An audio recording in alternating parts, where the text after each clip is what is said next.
बहुत से बच्चों के दिमाग में होता है कि आने वाले बोर्ड के एग्जाम में क्या मेरे भी 98 99% क्या मार्क्स आ सकते हैं। आज हम लोग ऐसे ही टॉपिक पे डिस्कशन करने जा रहे हैं और अक्टूबर से लेके फरवरी तक के एक रोड मैप बनाने चल रहे हैं। अगर आप इस रोड मैप को फॉलो करते हैं, रोड मैप का मतलब होता है टाइम टेबल को अगर फॉलो करते हैं, डेफिनेटली आपके बहुत अच्छे स्कोर आएंगे, मोर देन 98% आएंगे। बहुत से बच्चों का कंफ्यूजन होता है कि सर अगर अक्टूबर से लेके हम फरवरी तक पढ़ते हैं तो क्या हम सिटी में टॉप कर सकते हैं। हाँ, डेफिनेटली आप सिटी के में टॉप कर सकते हैं या फिर कहा जाए इंडिया में भी टॉप कर सकते हैं, लेकिन उसके लिए बहुत ही बड़े प्लानर की नीड होती है, रेगुलर बेस पे स्टडी की नीड होती है, एनसीईआरटी का स्टडी मटेरियल होता है। तो उसी चीज़ों से रिलेटेड आज हम लोग डिस्कशन करने जा रहे हैं। अगर आपको इंडिया या फिर कहा जाए अपने डिस्ट्रिक्ट में टॉप करना है या फिर अपने मंडल में टॉप करना है तो आप उस चीज़ को कैसे फॉलो करोगे, क्या क्या चीज़ बेसिक नीड होगी, क्या क्या गलतियां आप नहीं करना चाहिए एज ए टॉपर आपको, उसी पे डिस्कशन होने जा रहा है। ठीक है, तो जैसे कि मेरे पास टाइम बचा हुआ है क्या, अक्टूबर, ठीक है, नवंबर और दिसंबर, ठीक है, और बचा क्या है जनवरी और आपका फरवरी। जैसा कि फरवरी में आपको पता है कि 15 फरवरी के आसपास आपका क्या होने जा रहा है, एग्जाम होने जा रहा है। आप जनवरी को क्या कर लो, रिवीजन के लिए रख लो। जनवरी को किसके लिए, रिवीजन के लिए रख लो। ठीक है, आपको पता है कि अक्टूबर में ना, अक्टूबर में अप्रोक्सीमेट लगभग 10 दिन की छुट्टी होने जा रही है, 10 डेज की। ठीक है, और नवंबर में भी क्या होने जा रहा है, 10 दिन की अप्रोक्सीमेट छुट्टी होगी। ऐसी छुट्टी होगी जहां पर आपके स्कूल बंद होंगे, ठीक है, कोचिंगें बंद होगी। और दिसंबर में भी लगभग 7 से 8 दिन ना, तो अप्रोक्सीमेट अगर ऐड करो तो 27 डेज ऐसे आपके पास रहेंगे जहां पे आपके स्कूल और कोचिंगें आपकी ऑफ रहेगी। तो अगर ये स्कूल और कोचिंगें ऑफ रहेगी तो उस दिन क्या करना है, इसी पे डिस्कशन होने जा रहा है। एक बहुत ही बेहतरीन डिस्कशन होने जा रहा है। अगर आप इस रोड मैप को फॉलो करोगे तो डेफिनेटली आपके प्रोग्रेस में बहुत ज्यादा इंप्रूवमेंट आएगा। ठीक है, तो चलते हैं, स्टार्ट करते हैं। अब वीडियो प्रॉपर वे में स्टार्ट होने जा रहा है। ठीक है, हमको पता है, देखो जैसा कि एग्जांपल लेने जा रहे हैं मैथ में ना, आपके पास चैप्टर है real number, polynomial, pair of linear equation, quadratic equation, triangle, AP, coordinate geometry. ठीक है, ऐसा मिला के आपके पास कितने चैप्टर हैं, 15 चैप्टर हैं। ठीक है, क्लियर है, आपके पास कितने चैप्टर हैं, 15 चैप्टर हैं। और 15 चैप्टर में भी आपने अप्रोक्सीमेट ना लगभग 7 टू 8 चैप्टर आप क्या कर चुके होगे, पढ़ चुके हो, क्योंकि अक्टूबर आ गया है ना। क्लियर है कि नहीं। अब देखो, आप पहले क्या करो, पहला पहला आपका काम क्या है, मैथ में प्रॉब्लम आती है बच्चों को क्वेश्चन समझने में ना, क्वेश्चन समझने में दिक्कत आती है। देन अगेन उस फॉर्मूले को ऑपरेट करने में प्रॉब्लम आती है ना। तो पहले आप करो उन 7 टू 8 चैप्टर को, उन 7 टू 8 चैप्टर जो आप प्रॉपर में पढ़ चुके हो, जिनका अभी अप्रैल से लेके आप क्या करो अपनी कोचिंगों में, अपने स्कूल में प्रॉपर वे में टेस्ट देते आए हो ना, उनको क्या करो, पहले सेलेक्ट करो। ठीक है, उनको सेलेक्ट करने के बाद आप क्या करो, उनकी फॉर्मूला सीट बना लो। ठीक है, उनके जितने फॉर्मूला हैं उनके फॉर्मूला शीट बना लो। ठीक है, अब देखो आपके यहाँ होने वाले होंगे हाफ ईयरली एग्जाम। ठीक है, आपके यहाँ होने वाले होंगे हाफ ईयरली एग्जाम, या फिर किसी किसी के यहाँ खत्म हो चुके होंगे। अगर हाफ ईयरली एग्जाम खत्म हो चुके हैं तो आप अपनी कोचिंग के टीचरों से ये कहिए कि सर हमारे 2 से 3 चैप्टर के टेस्ट लेना शुरू करिए।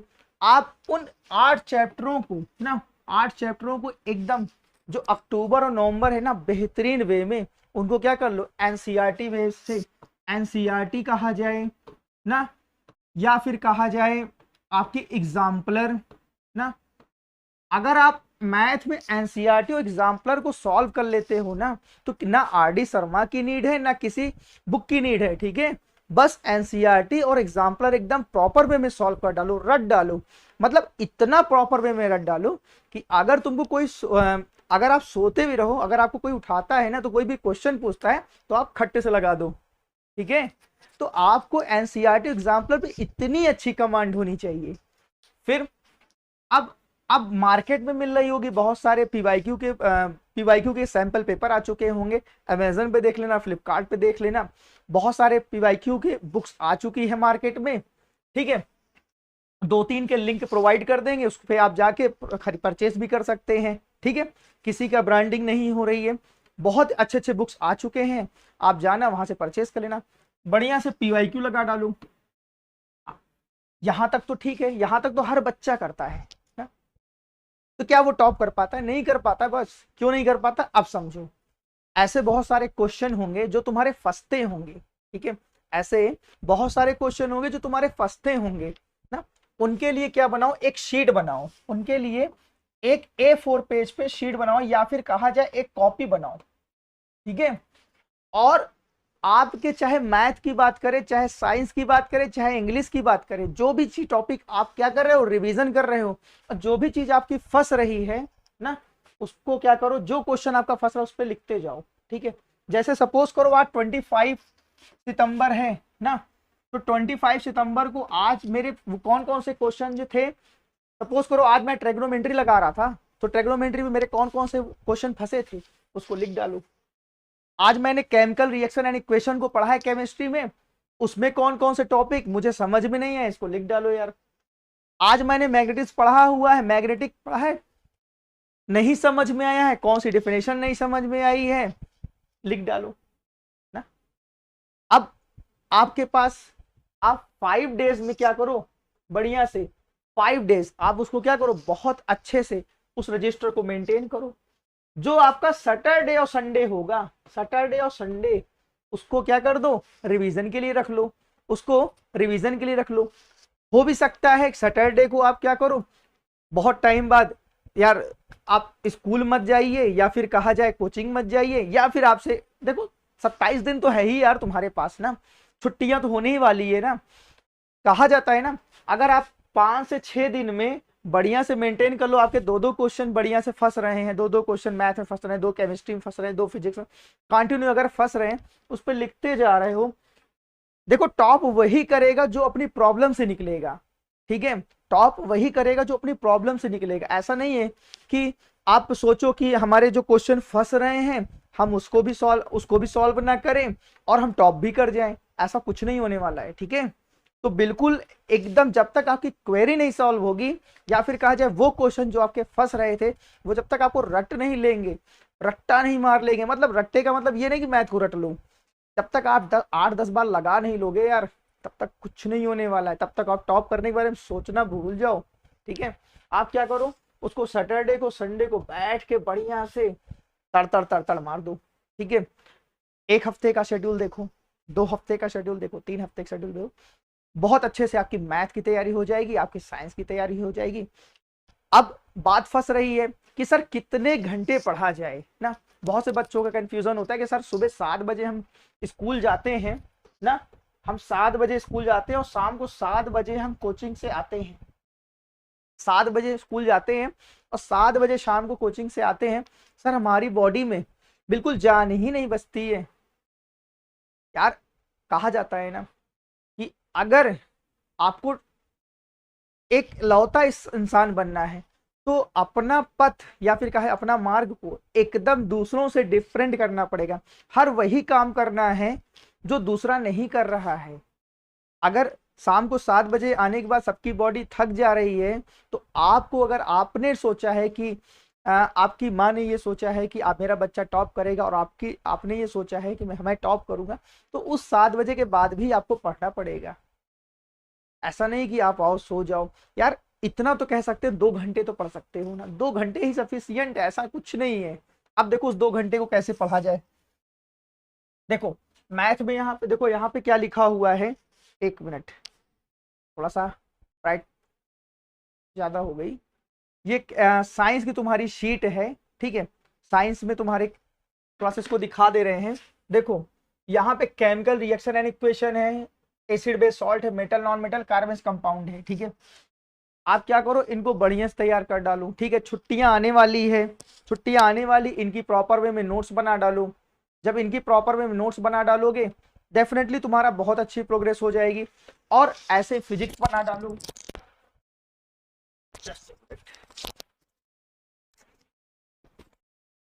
कभी कभी ऐसी चीजें हो जाती है। ठीक है, बढ़िया से क्या करो, उनकी नोट्स बना डालो। एनसीईआरटी को जो इंटेक्स क्वेश्चन है एनसीईआरटी के, इंटेक्स क्वेश्चन ना, और जो इसकी एक्सरसाइज है ना, एक्सरसाइज को बहुत अच्छे से लगा डालो, ठीक है, क्लियर है। फिर इसके पीवाईक्यू लगा डालो। यार कुछ नहीं बचा है। सबसे ज्यादा प्रॉब्लम जानते हो कहाँ पे आती है बच्चों को टॉप करने में? सबसे ज्यादा प्रॉब्लम आती है साइंस में। बच्चे क्या करते हैं, लास्ट में सोचते हैं कि साइंस मेरा हो जाएगा। यार साइंस में कुछ नहीं होता है। साइंस में बच्चों की फिजिक्स, केमिस्ट्री, बायो 3 बुक होती है। यहाँ बच्चों की 1 बुक नहीं तैयार हो पाती, यहाँ पे 3 बुक पढ़ के तुमको पेपर देना है। तो कहीं ना कहीं आपको औरों से बेटर क्या करनी पड़ेगी, तैयारी करनी पड़ेगी। देखो केमिस्ट्री में आपको 1 शॉर्ट वीडियो एकदम कंप्लीट वे में तैयार हो चुके हैं आपके, ठीक है, 1 शॉर्ट वीडियो तैयार हो चुके हैं। ऐसा ही 1 शॉर्ट वीडियो फिजिक्स में तैयार हो चुके हैं और बायो में भी तैयार हो चुके हैं, और बहुत ही जल्द वो क्या हो रहे हैं, आपको प्रोवाइड किए जा रहे हैं। और उन वीडियो के बाद वो वीडियो अप्रोक्सीमेट एक सवा घंटे के वीडियो बन रहे हैं, और उस वीडियो को देखने के बाद आप डेफिनेटली 95 से मोर देन साइंस में नंबर पा सकते हो, ठीक है। बस आपको अपने क्या करने, पीवाईक्यू लगाने, एनसीईआरटी क्वेश्चन लगाने हैं और एग्जाम्पलर लगाना है, ठीक है। आपको कहीं से भी कोई भी कंफ्यूजन नहीं होने वाला है। अगर आपका कोई भी कंफ्यूजन होता है, सिमिलरली आप उसी रजिस्टर पे लिखते चले जाओ ना, उसी रजिस्टर पे लिखते चले जाओ, और लास्ट में क्या करो, उसको बहुत अच्छे से रिवीजन कर डालो। अब देखो ये लिख दिया गया, ये डेटा निकाला गया है। आपको अक्टूबर में 5 संडे प्लस 4 हॉलीडे मिल रही है। जैसे नवरात्रि का हॉलीडे है, यहाँ दशहरा है ना, बहुत सारी छुट्टियां पड़ने जा रही है। तो टोटल लगभग अप्रोक्सीमेट 10 डेज आपको यहाँ मिल रहा है। नवंबर में भी सिमिलरली मिल रहा है आपको 10 डेज, मतलब 10 डेज।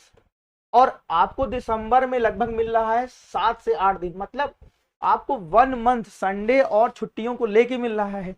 अगर आप इस पे जानते हो, संडे को और इन चीजों को मिलके एसएसटी, हिंदी ना और इंग्लिश ना, इनको बहुत अच्छे से क्या करते हो, तैयार करते हो। देखो एसएसटी, हिंदी और इंग्लिश, ये सभी भी क्या आएंगे, आपके 100 मार्क्स के आएंगे।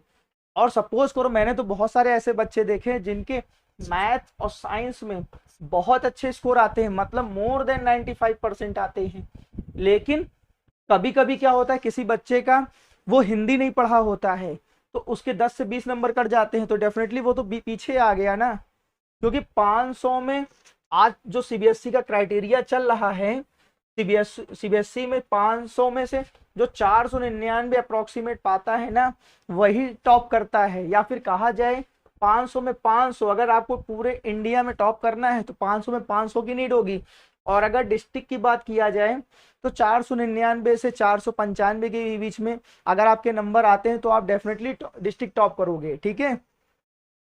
तो कहीं ना कहीं बहुत, आप अगर हिंदी में कम नंबर पा जा रहे हो 10 नंबर, आप 2 नंबर एसएसटी में कम पा जा रहे हो, इंग्लिश में 2 नंबर कम पा जा रहे हो, तो यार आपका तो सब बर्बाद हो गया। क्योंकि ऑलरेडी आपने क्या, कितना नंबर, आप 15 नंबर से 20 नंबर तो वैसे ही पीछे हो गए। फिर रही बात मैथ्स की, रही बात साइंस की, अगर उसमें 5-5 नंबर भी कम हो गया तो ऑलरेडी आप 20-25 नंबर तो खत्म हो गए ना यार। तो सब तो सपना टूट गया। जो सपना हमारा था टॉप करने का, कि मैं इंडिया में टॉप करूंगा, मेरा सपना था मैं डिस्ट्रिक्ट टॉप करूंगा, मंडल में टॉप करूँ, यार इस पे तो आप शायद अपने स्कूल में भी टाइम टॉप कर पाओगे। तो कुछ हट के काम करना है। कुछ हट के काम करने का मतलब ये है कि आपको मैथ साइंस पे तो बहुत अच्छे फोकस करना ही करना है, लेकिन आपके जो एडिशनल सब्जेक्ट हैं, एसएसटी हुआ, हिंदी हुआ, इंग्लिश हुआ ना, उस पर भी बहुत अच्छा फोकस करना है। ले आ लो बुक यार, अपनी मार्केट से पीवाईक्यू की बुक ले आ लो, 1 शॉर्ट वीडियो उस पर देख डालो, 1 शॉर्ट वीडियो देख डालो जल्दी से, और लिखना सीख लो।